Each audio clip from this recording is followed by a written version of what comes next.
Good morning, everybody. This is Deb Holland. Welcome back to the next edition of Taming the Toxic Workplace.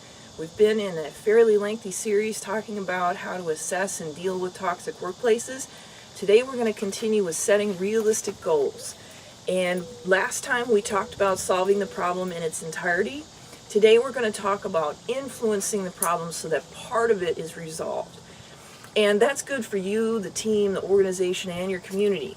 And when you employ this strategy, aspects of the problem may remain after the fact, but enough is fixed to allow a new and healthier chapter to begin. And the goal is to greatly improve the environment and the accountability, and there's typically less backlash. Because if you are dealing with a situation in which there is a great deal of wrongdoing, a great deal of perhaps even as bad as corruption, if you're dealing with a group of people who addiction is an issue, if you're dealing with really serious, really entrenched, widespread problems, the chances of you being able to solve that in its entirety are really slim. And I just want to be realistic with people about that again and again, because the problem is not that the situation should be cleaned up. The problem is that it's been allowed to get so bad. And in order to reverse that, it's like trying to stop an enormous ship. You can't do it instantaneously. It's going to take some time. It's going to take some time to slow things down, turn things around, and then get things moving in a better direction.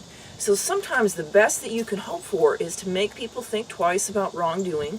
Sometimes the best that you can hope for is to solve a part of the problem. But think about it.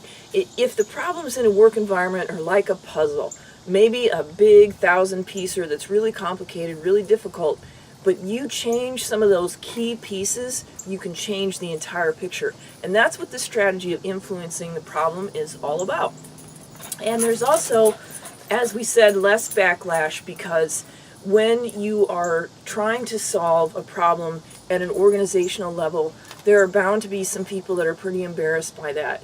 Some people that don't like the bad press, some people that don't like oversight bodies being involved in their business. And so from an organizational standpoint, and I don't agree with this at all, but from an organizational standpoint, it makes sense that those folks would sort of circle the wagons and try and tighten things down, because they're not trying to necessarily hurt you as an individual, but because they're trying to protect the organization as an entity. So think about that. Again, I don't agree with that. I think if there's toxicity, people at all levels in an organization, especially the top leaders, need to take accountability for it and clean it up. Let me be exceedingly clear about that. And it's also true that organizations will do what they need to do in an attempt to protect themselves. So when you're trying to change a whole system, a whole culture, that becomes an issue of potential embarrassment for folks, to a point where things can get really crazy when they're trying to save face.